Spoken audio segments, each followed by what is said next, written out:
Gunningamerz here, coming to you live from the Gunningamerz studios, and you guessed it, it is time for another custom computer build video. Although it's only been a year and a half since that part 2 2014 PC build that we did last year, and that computer is still plowing through all the games and video editing that we needed to do. The PC build from 2011 that you saw in part 1 is really starting to show its age with that 580 overclock. So rather than upgrading the card and still having some limitations that I've had with my older case, it's still using a lot of USB 2.0. So we decided to go ahead and just build an entire PC with all new components, and we're going to move the 2014 build over to our secondary roll that my son, my wife will use when they join me, as well as a secondary PC, just in case if something goes bad or we need to do some extra editing. To get started off, we're not going to show the entire computer build like we did last year, based on the fact that kind of once you've seen one PC build, it gives you a really good idea how to do one yourself. And I want to focus a little bit more just on the parts that we're using, as well as trying to keep that video short. So instead, I've had a lot of our fans over on Twitch ask if we could live stream the entire build, and that's what we're going to go ahead and ultimately do. So we're going to run through some of the parts that we're going to be using in this 2015 build. It's going to be kind of a mix between 3 different companies. We've got Coolmaster, Corsair, and Gigabyte. So to start things off, to power this new beast, we're going to be using the Corsair HX1000i. This is just a great power supply. It is an 80 plus platinum power supply, so that'll be kind of nice. Very silent. Don't really care a whole lot on the energy savings, although it is important, I guess, if you're leaving it run all day like I do. We're going to be cooling the CPU with an H110i GTX. Now some of you are spotting in the background here a Coolmaster HAF, the high airflow. That's the HAF-X, by the way, which is one of Coolmaster's bigger full tower cases. And you may, if you've ever bought one of these, have already run into one problem that I spotted very early on, and that's that the Corsair H110 is a 280 millimeter. In other words, it has 2 140 millimeter fans on it. And this is only fitted to take, it's got plenty of room, but it's only got the mounting bracket for up to a 240 millimeter, which is 2 120 millimeter fans. So we're going to have to do a little modifying.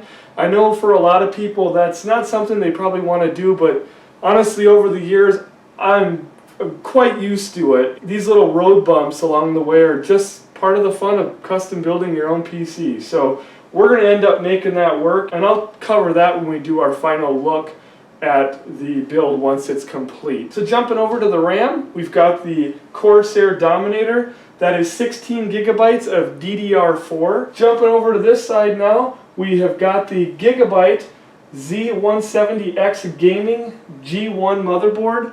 Pricey little bugger, but I really liked the options that it had. It's a little bit overkill for what I'm going to be using, since it's got all these PCI Express slots, and I'm really only planning on going with one card. But why I chose this one is because it's got so many USB 3.0 in the back, and I use right now 8 to 9, and I'd rather use the ones on the board than to have a hub and this, that, and the other. So we've also got plenty of SATA 3 and some other nice features on it.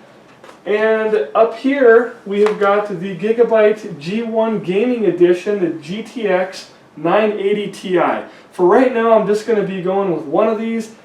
Every graphics card I've bought in the last 10 years, I've always bought under the impression I was going to get it and then I was going to add a second one and go SLI, and I've never actually done that, because the cards have held up so good, and by the time they're about 4 years old, it's time to get rid of them, because there's usually a new DX or some technology that comes along that won't work with the older cards, and it's kind of prompted me to want to go ahead and just get a brand new, go with single GPU and just have less worries, less heat, less noise.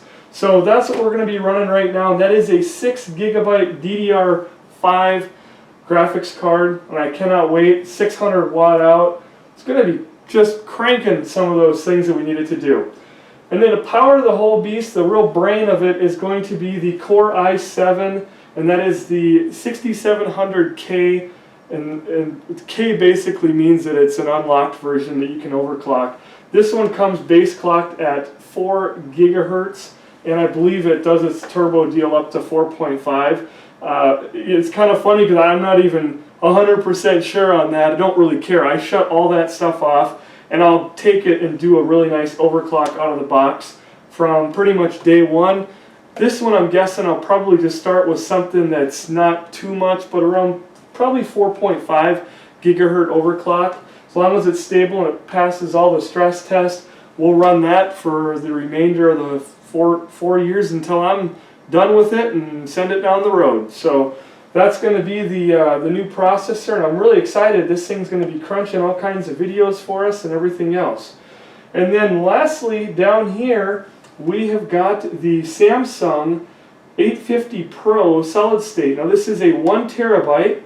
I am quite excited because my games and everything, all the files that I've got a 512 right now from ADATA, and it is getting really filled up quick. So this should definitely help. You know, I've got plenty of hard drive space. I'm running 2 4 terabyte Western Digital Black for my video storage and my general storage, so that's 8 terabytes total. Plus I've got a handful of 1 terabyte black, Western Digital Black hard drives that are outside that can fit into the hot swap bays and things like that, and I use those for stuff that I want to keep but don't have to have in the PC, so I'll load them up and stick them in the safe there. So it's just going to be nice because taking like for instance, Grand Theft Auto 60 gigabyte game, I mod it so I've got 2 60 gig files, and I got to keep one on the hard drive because there's not enough room on the solid state. So every time I go to swap those back and forth, it's 7 minutes to swap it one way and about 5 to 6 to swap it the other. So it just takes a long time. Jumping down finally here, you guys are probably looking at this saying, what is he doing? Somebody needs to send this guy a message. But you know what? I still am a big fan. This is an LG Blu-ray player as well as a Blu-ray burner, read and write. Nothing really special. I know a lot of people are getting away from these. I don't care. I want one in my system. It is pretty rare that I actually do pop a disc in, and it's pretty rare that I do burn something, but I still want the option. I want it there, and I do have a bunch of DVDs, and since I never get time to sit in the living room and actually watch the Blu-ray, I should have said Blu-ray, I'm so outdated. I do have a lot of Blu-ray disc movies and things like that I just don't get a chance to watch because I'm never in the living room. So I'd like to be able to pop those discs in, and I know Grandpa Gunnin going to be using old school technology. That's okay. It's going to be going in there. That was rather pretty cheap. They've come down so much in cost. I think I paid the high 40s for that guy right there, and you can find them even cheaper. And to run the, as far as the operating system goes, we're going to be using Windows 10 Pro. This is a 64-bit, of course, and an OEM system builder disk. Again, not too much money. We're gonna skip the Windows 7. It's time to go to the Windows 10 so that we can get that DX12 going on when games start to utilize it. Lastly, I picked up a tube of this because honestly it's been a while since I've used it. This is the Arctic Silver, the high density silver thermal compound by Arctic Silver again. I think it's their number 5, and it's a couple bucks for a tube. I've used this a long time ago. I still have a couple tubes of Arctic Freeze from, or rather OCZ Freeze rather, in the closet, but I want to try this because the OCZ Freeze is really hard to spread out, and we're going to run with that. Now this Corsair H110i does come with some thermal paste on it, but I'll usually wipe that off and put something else on. Not that you have to do that, it's just the way I do it. So lastly, to cool this case, we are going to be fitting in 4 of these 200 millimeter Coolmaster fans. These are in the blue LED. I swapped out the red. It came with a 230 in the front, which honestly, it's kind of funny because if you all are looking at this, these fans put out, they feel like they put out the exact same. I plugged them both in and held them up to my face. You just can't tell a difference. Spec-wise, this is supposed to put out a little bit more. I think it's also a little bit more loud. They sound the same, they feel the same to me. But when you actually hold them side by side, the blades are identical in size. So I'm not sure how this is 230 and this is supposedly a 200. This was in the front of the case. It's what comes with. It's in red. And I'm going to go for an all blue. Now, I really had to contemplate the red. For whatever reason, I'm just not a big fan myself of going with black case red lights. I don't know why. I like the blue a little bit more with a black case. With that being said, next year, if they don't roll out one of these cases in white, I'm going to buy another one and I'm going to bring it to an auto body place and have them paint the case. I'm going to have them paint it all white, and then probably even the inside, and I'm going to go with red because there is something that looks really sharp about a white case and red lights. I absolutely love that look, and I have got a bunch of these red fans from all the cases from Coolmaster that I've bought that are brand new, and I've pulled them out to put blue ones in from several builds. So I've got half dozen or more 230s and 200s sitting in the closet brand new. So I'm going to save those for that build, then I won't have to worry. But this will have one 200 in the side, one in the front. It's going to have two on top. The radiator is also going to be up on top there as well. And that's got two 140s that are going to blow up the air through the radiator. So fan, radiator, and then two 200 millimeter fans again exhausting out the top. There'll be a 140 in the back here, and I don't think at this point there's going to be anything in the bottom other than the 140 that's built into the Corsair HX1000i, which if you guys and gals know anything about this power supply or what Corsair has been doing for a while, the fans don't come on these unless if they get over 40% load. And the RM model that I bought in the 2014 build, I actually did a stress test on the CPU as well as the graphics card at the same time and held it for quite some time. And that also stressed the RAM out using all 16 gig RAM, processor overclocked, 4.2 gigs wide open, overclocked GPU, the 7080 Ti, wide open, and the fans still never came on, which means I was still using less than 40%. So it kind of shocked me that, made me kind of realize how overpowered it is to go with the 1000 watt. And if you all are doing a build where you're only going to use one card, you do not need a 1000 watt. An 850 would be more than enough, or even a 750. The reason I went with the 1000 was first because there was less than a $20 price difference. This guy came with more cables, and it also is going to be a little bit more efficient if I'm running at that 400 or 500 watt mark, which again is going to maybe be hard to get, but when power supplies are always the most efficient when they're running right around 50%. So it was just something I didn't really spend a lot of time thinking about. I always swore I would never go 1000 again because I just don't need it. But with what I do now, it's just, you know, it's not out of the question that another one of these might find my system, and at least I'll know this guy here should handle it. But then again, it might be one of those things that I'll want to jump up to a 1200, which is usually the more safer side when you're going with two higher end cards. So it's just, you know, don't spend too much time sweating it when you go to buy your power supply, but don't stress out at the same time because you don't need a 1000 watt in the systems today. 850s do just fine. I will stress test again to see if I can get the fan to kick on with this one, but to date the RM doesn't have a test button So that fan, as far as I know, could even be a dead fan. I doubt that it is, but I've never been able to get it to turn on. This one, they've given us a test button, which I've already hit because I've already tested this, and it does fire up and it's extremely quiet. So this'll count as another fan technically, although it's going to draw air from the bottom and blow it out the back. That's pretty much it. We will take a more in-depth look at this system once we get it all built up. We're going to do that during a live stream. I'll probably include a little footage into this video. Again, if you all are wanting to know how to build a PC, you're interested, there's a wealth of information out on YouTube. Lots of people that have made really good videos, but I'll have a link in the bottom for our part 2 from last year's build when we built our 2014 build, and I went through and explained my method and how I build a PC. Well, with that being said, this thing has already been sitting here for a couple of weeks collecting dust, so let's dive right in, get this thing built, and get it online.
Alright, well I hope you all enjoyed that little time-lapse video of our live stream, putting this thing all together. Again, it was a lot of fun to be in front of a couple hundred people, a lot of folks asking questions and just sitting there watching. So during that live stream we did do a quick test fire on this guy, and we did see the lights come on as far as the motherboard, the graphics card, and didn't have any of the fans or anything like that hooked up. So this is going to be the very first time of actually hitting the power button.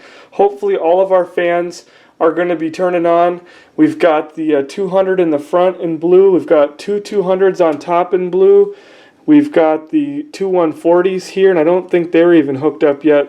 They're part of the CPU cooler here, the Corsair H100i. H110i. This is the 280mm version. And then we've got the 140 here in the back. Of course, power supplies on the bottom has a 140 fan in it. And we've got this cover that came with the case, kind of nice. It covers up all those cables that's down here. Can't really think of anything else. Of course, you got your three fans on the graphics card. We know those were working. And then we've got one more 200 that's going to go over this whole setup once it's in place, once we get the side case on here. So just another quick look. I am very happy of the cable management here. I do have a couple of wires down here for the, those would be the front USB here for the USB 2.0. We've already got the 3.0 hooked up. I do not have FireWire or those USB 2.0 hooked up right now. And the reason being is our course link for the power supply, the PSU, and the course link for the actual CPU cooler here are what I have hooked up down here at the USB 2.0. Don't really use USB 2.0 anyway. We've got, I think, 10 on the back here. It's going to be hard to kind of see because I do have it all plugged in. Yeah, we've got about 10 in the back. We'll take a look at that once it's up and going. So the USB 3.0 are hooked up. We've got all of our SATA hooked up in there, and everything is kind of tucked away. But yeah, these are really the only wires that I've got going on right here, and that's not really too bad. Overall, like I said, it'll be a real clean, nice look. Everything is tidied up. Now, if we flip to the other side here, it is a completely different story on this side, and that's how these cases are designed. I basically took all the wires that were extra for the USB 2.0. I think I've even got the audio stuff, the front audio. I don't use that, I use USB. And just a bunch of the stuff that I didn't want to run into the case. Got it all tied up over here so that I can easily get to it if I ever need to in the future, but it's pretty much stuff I'm not going to use. Got all of our fan wires running down here, SATA wires. I've got two dummy 500 gigabyte drives, old hard drives in there. Well, actually they're brand new drives, but they're old school as far as I've just had them in my inventory over the years. But I've got two of those in there just to help me get my cable management right, so I knew how tight to pull the wires.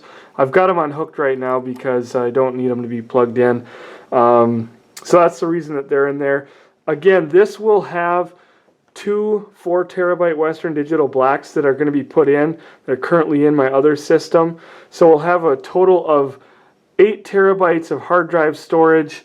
We'll have another 1 terabyte drive for transferring files here in the front, and then I'll have the 1 terabyte solid state. So it'll be 10 terabytes total once we get her going, and I can show you these here. They're kind of, oh, got a pinch here. They're a little bit different, I'll say, but this is built right into the case, and there's two of them on here, and you just squeeze on the edge there, and it basically just pulls right out. You can basically put 3.5 inch on there, it kind of tells you right there, or you can do 2.5 inch like a solid state, and you just hard mount the screws right on there. And that's what we're going to do with a 1 terabyte Western Digital Black, one of the old 1 terabytes that I've got still sitting around, so that way I can transfer video files back and forth. So I'm going to use that for that. I've got both of those things hooked up. And then of course we've got our Blu-ray player and burner. I wanted one in there just because I do have some older games that are on disc. Don't really recall the last time I've used them, but I do have some old stuff. And then I've also got some Blu-rays, like I was mentioning before, that I do want to watch. and I want to be able to burn and stuff. So I still throw one of those in there. The one thing I like about this I spoke of earlier was kids. That's kind of cool. I remember having to use a piece of duct tape to cover the buttons when I would be rendering video with my younger kids around when we were sharing an office at the last house. Now at the studio, the kids really don't come in here because I've got a good way to lock them out. So anyway, we are not going to be using the fan LED, obviously, because that is not an option with these Coolmaster blues. It only is on the red 230 that came with it, and basically it just allows you to turn on and off the light. Don't care about that. We've already got enough fans lit up. And then the last thing, of course, is your reset. And then it got the holy power switch. So then the last cables we really have here are the ones that are running up to the CPU from the actual power supply. And these were the USB 3.0 that are running through here, and again, more fan stuff. So we got her tidied up pretty well. So before we get going too much further, I'm going to go ahead and we're going to fire this thing up. Like I said, we had a quick test fire, but not one with all of our fans and everything. So here is the very first, almost official test fire of the brand new rig.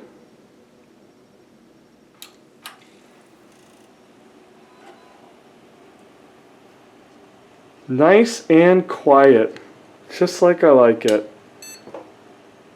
Turn off the extra light there. This is the moment that I like to kind of just be real quiet and look, make sure everything's working. We've got our fans coming on there. Our Wind Force 3 fans are firing. Got some red lighting on there. I don't know if you can change that. I don't really care one way or another. It looks pretty nice. Corsair is lighting up. I can feel the fluid being pumped through here. Can feel the pump going. Everything seems like it's going real nice. We're going to go ahead and fire it down. Turned off as it should. Fire it back on here. And then I like to have a good look here at our statistics real quick. Okay, it went right into BIOS. We're going to check our reset to make sure we got that in the right place, and we do. So that's pretty much it. We got everything hooked up the way we need it to be. We don't have anything in here for it to load off of right now. You want to jump in and you want to get in right away and check your temperatures. And we are sitting at CPU temperature of 28, which means our thermal paste is doing exactly what it should. Like to be in that 30 Celsius or below, and we're right at 28 on the idle. And everything is looking pretty darn good. CPU frequency is coming in at 4.1. I think it's supposed to be sitting right at 4, and then it jumps to 4.5 boost. Like I said, I'm going to go ahead and do a manual overclock and just put everything, all the cores right to 4.5, turn all that boost stuff off. I just like to run it right at the 4.5 all the time. That's why we've got the cooler on here that we do. But everything looks good there. That's the number one thing that I like to check right away to make sure that my pump is working and that my temperatures are not skyrocketing out of control, and they're not. So we know our pump is doing what it should. Here's those fans up on top. Now, another thing too I forgot to mention is that I ended up in the live stream using, fire up my light here, I ended up using the zip ties to hold this guy on, and it sat here for a week or two, and I got real busy around the holidays, and it just bothered me so much. I know it would have worked. There wasn't, I don't know if there would have been vibration, but I know that when I wiggled it with my finger, I could kind of hear a little vibration in there, and I thought if there was a fan or a hard drive or something on the computer that sent vibration through the chassis here, it might cause annoying vibration, and that would be a huge deal breaker when you're talking about an editing machine or even a streaming rig. So that just didn't sit well with me, and so I ended up taking everything apart and I ended up screwing it in there solid. And of course you can't see it from this side, but I ended up screwing it in there solid, and I've got pictures here. I'll go ahead and show that, and you can see where I had to go through and drill the 4 holes, and it was kind of tricky to get those 4 holes drilled and try to hold this thing up at the same time, not ruin anything. We did not bend one single fin, and it turned out great, and this thing is just solid, rock solid, like it should be. So this is the way that I recommend doing it if you are going to buy this case, until I hope they make an update where you can fit these 280 millimeter, because at the end of the day I got to reap the reward of having a much bigger radiator and having, you know, instead of two 120s I got two 140s, and then of course it's a push-pull, which is exactly what I want. I've got the hot air, you know, going through the radiator being pushed through with the two 140s, and then we have the two 200s right on top here taking care of business. So it is a great setup. And of course this 200 over here, being that it's, you know, the two 200s are quite a bit bigger, it's really picking up a lot of air from the case and helping pull that out as well. And of course the fan in the back, the 140, that's also going out. So we've got out, out, out, and then we've got the 200 in and a 200 in over here. And of course there's a lot of room for it to, you know, you pull off any of these panels right here, and you can see right through here I've got it wide open, so these things breathe nice, and it's definitely not going to be a problem with the air getting through this system. So that's how I ended up redoing that. Much happier. I got a bigger radiator out of it in the end. We'll get the side of the case on and I'll come right back to you. Well, there you go folks, we got the one side cover on, nice and covered up so you don't see all the wires and everything on that side. I've had it running for, I don't know, about 10 minutes now, and we just broke the 30C, so definitely pump is working. Going back over to the other side, got a little bit of reflection in the window there, probably see if we can kill our light. So that's how it's going to look. There's the other 200 millimeter fan.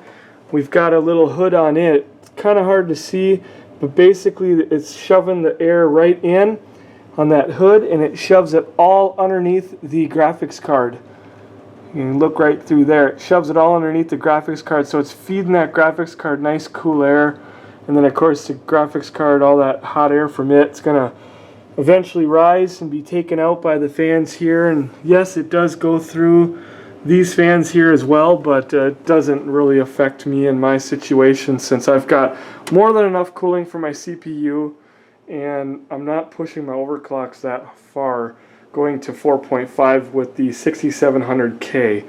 So that's what we have to work with. I'll have to go in. I noticed that the RAM also have lights. There's a separate light kit that you can get to get those things to light up.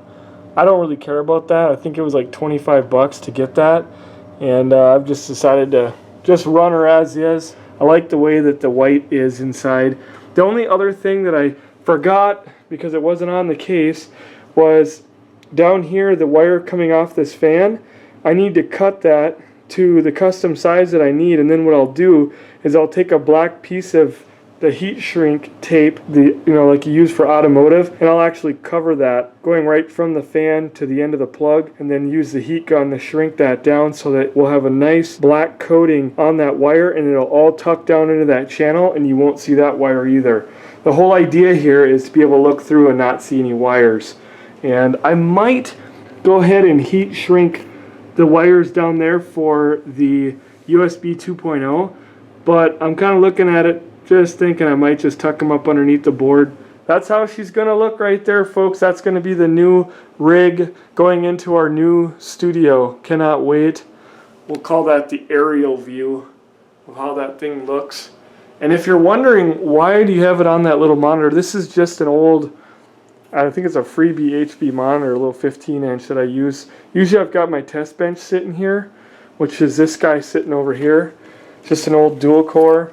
Basically that's my test bench machine. I again use that for testing hard drives, testing RAM, just doing all kinds of different testing. And it is its own computer, but usually that thing is sitting right up underneath here, and I run all my old school programs, testing and diagnostic equipment and stuff like that on that machine.